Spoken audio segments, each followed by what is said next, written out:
Saludos, profesor Gerardo Muñoz. Mi nombre es Naomi Otero. En esta ocasión nos corresponde hablar sobre el tema de la construcción del Canal de Panamá por los norteamericanos.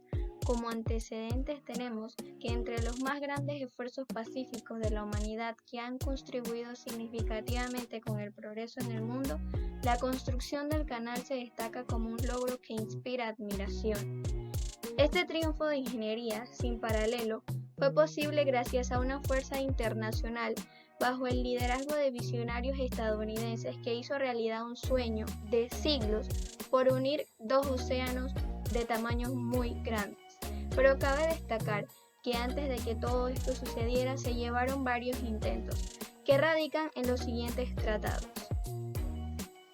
Cabe mencionar que no fueron ni los franceses en el siglo XIX ni los norteamericanos en el siglo XX los primeros en concebir la idea de abrir un canal entre dos océanos, sino más bien desde sus inicios la idea era generada entre los españoles en el siglo XVI. Hernán Cortés sugirió mediante una carta escrita a Carlos I que la infraestructura sería mucho más importante que distintos proyectos y conquistas que tenían en mente.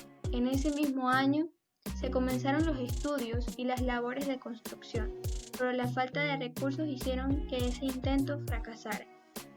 Antes de empezar, con Felipe III, la idea surgió nuevamente, pero pese a los defensores que tenía el proyecto, finalmente la corona decidió asumir otras prioridades.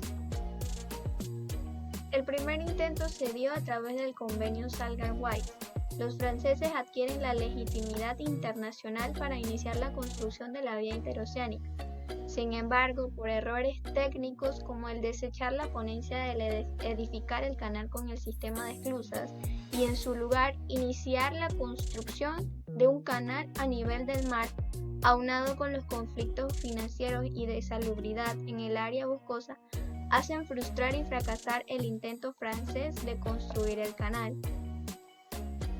Ante tal fracaso que conllevaba las pérdidas y el descrédito del proyecto, quedándole finalmente dos caminos, abandonar o vender el proyecto a los Estados Unidos de América, se da una gran disputa entre las potencias de Estados Unidos y la época de Gran Bretaña.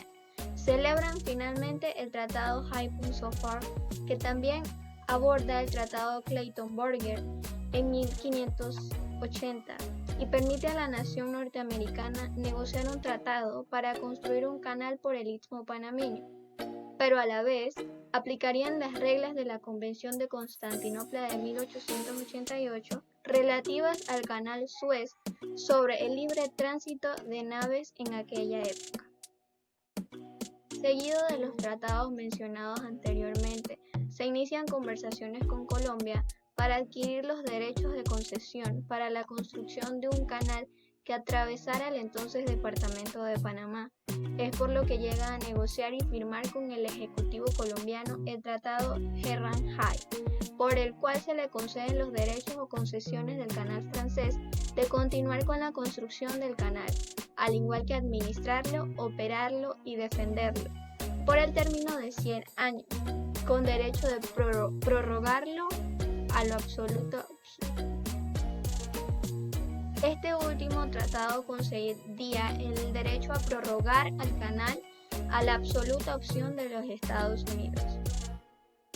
El pacto fue ratificado por el Senado estadounidense, pero el Senado colombiano solicitó mayor compensación económica para finalmente las presiones diplomáticas norteamericanas, los cambios de los negociadores colombianos y la inestabilidad política de Colombia provocaron el rechazo del mismo. Este rechazo hizo que Roosevelt negociara directamente con los panameños rebeldes en el Tratado Hay-Bunau-Varilla, en el cual se mencionan la compensación económica y demás aspectos que abarcará mi compañera Natalia.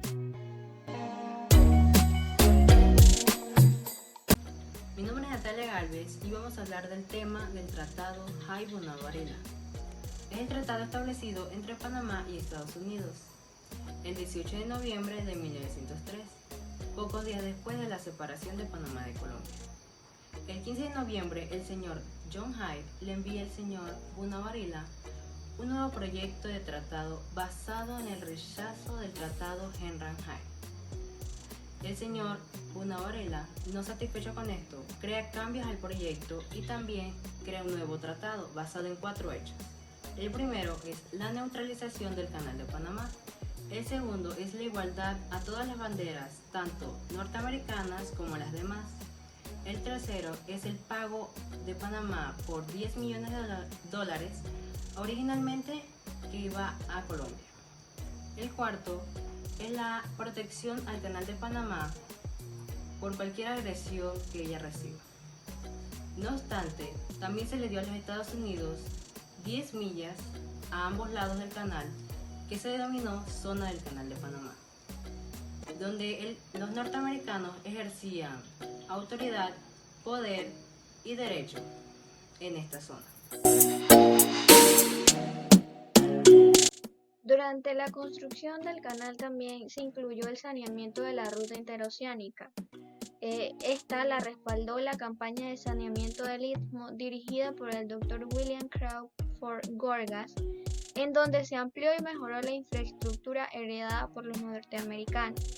Pero, sin embargo, uno de los grandes impedimentos para la realización de esta obra fueron las enfermedades de las cuales salieron muchas muertes.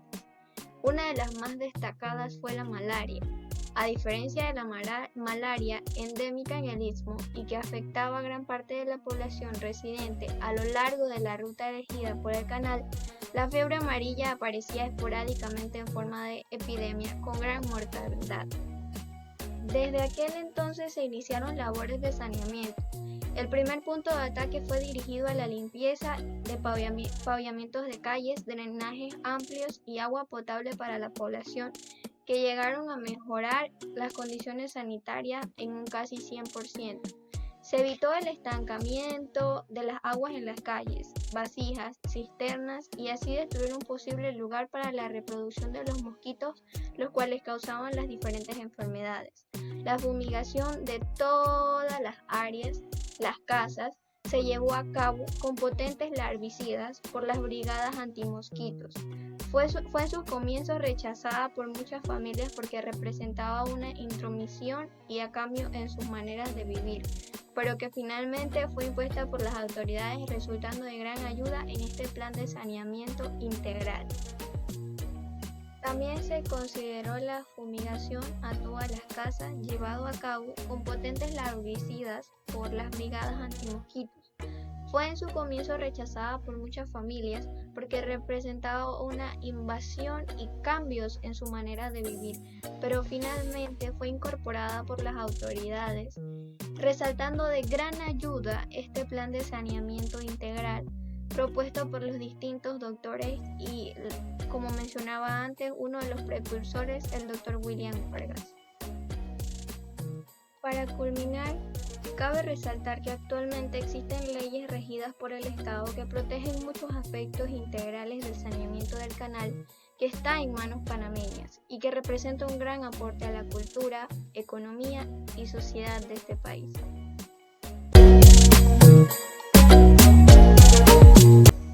Como siguiente punto tenemos el desarrollo de los trabajos durante la construcción del Canal de Panamá. Debes saber en primer lugar que los trabajos iniciaron por los franceses, pero por diversas situaciones, ya sea el clima y las enfermedades, estos tuvieron que suspender los trabajos, dejando así la construcción del Canal de Panamá en pausa. Luego, años después, a los norteamericanos se les dio el privilegio de continuar las obras, pero había un problema: la mano de obra.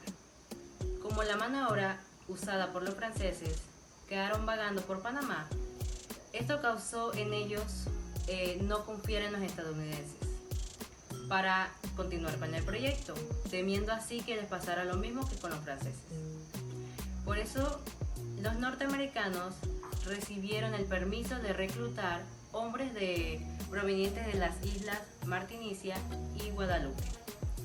Alrededor de 20.000 millones de hombres vinieron de allá. Esto fue de gran ayuda para continuar las obras. También fue de gran ayuda las excavaciones de piedra y arena realizadas por los franceses para detener la fuga de agua del lago Gatún. Otros problemas realizados durante el desarrollo fueron los desplazamientos de tierra y las presentes enfermedades, ya sea la malaria y la fiebre amarilla, que eran propagadas por mosquitos. Mi nombre es Patricia Hernández, estudiante de la carrera de Medicina y Cirugía de la Universidad Latina. Para el curso de Historia de Panamá les estaré hablando sobre el papel del ferrocarril en el funcionamiento del canal y los puertos Balboa y Cristóbal. El principal incentivo para la construcción de la línea del ferrocarril fue el gran aumento del tráfico de California, debido a la fiebre de oro de 1849. La construcción del ferrocarril de Panamá se inició en 1850 y el primer tren de pasajeros recorrió más de la longitud total el 28 de enero de 1855. En el siglo XIX se puso el manifiesto de el camino de las cruces ya no era suficiente, se necesitaba uno más rápido y menos costoso para el transporte por el istmo.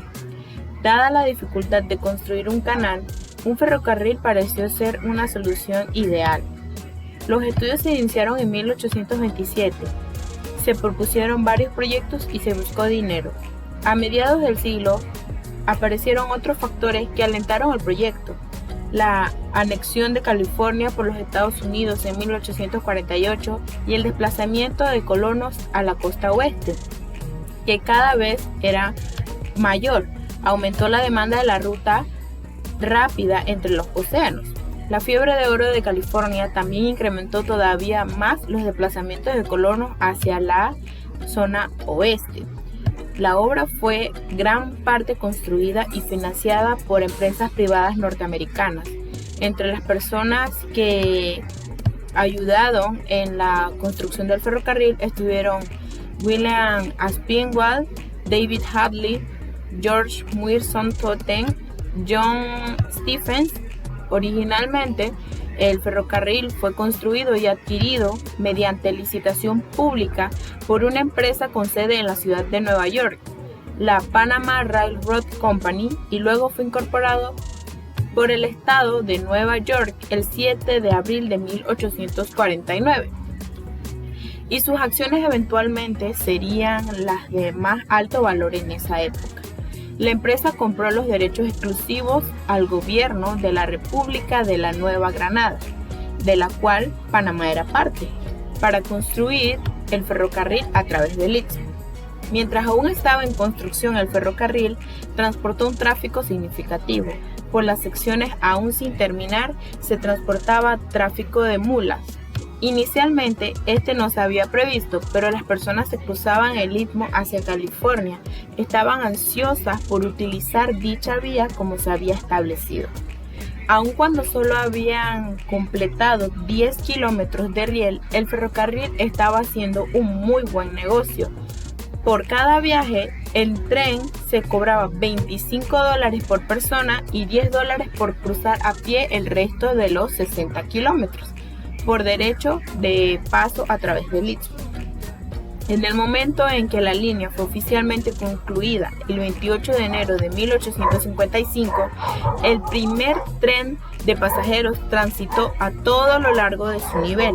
Más de un tercio de su costo ya había sido pagado por las tarifas y fletes y los aranceles. Los problemas médicos y de ingeniería hicieron del ferrocarril de Panamá el más costoso que se haya construido en esa época.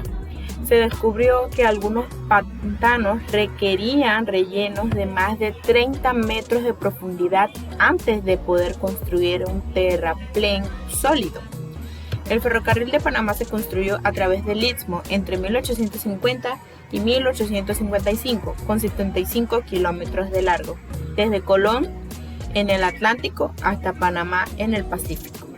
El proyecto representó una obra maestra de la ingeniería de su época, realizando en condiciones muy difíciles. Se estima que más de 12,000 personas murieron en su construcción, la mayoría por enfermedades como cólera y la malaria. Hasta la apertura del canal, el ferrocarril transportó el mayor volumen de carga por unidad de longitud de todas las vías férreas del mundo. La existencia del ferrocarril fue un factor clave en la selección de Panamá para la construcción del canal. Concluidas las 48 millas, o sea, los 77 kilómetros, el ferrocarril fue proclamado como la maravilla de la ingeniería de esa época. La línea fue construida como doble vía. Hasta la apertura del Canal de Panamá, el ferrocarril transportó el mayor volumen de carga por unidad de longitud. Fue fundamental en la selección de Panamá, pues como el sitio para la construcción de un canal, donde pasarían buques de todas partes del mundo. En 1881, una compañía francesa adquirió los derechos de control de la compañía del ferrocarril de Panamá. En 1904, el gobierno de Estados Unidos le compró el ferrocarril a la compañía francesa. Para ese entonces, los activos del ferrocarril incluían unos 120 kilómetros de riel, 35 locomotoras, 30 vagones de pasajeros, 900 vagones de carga.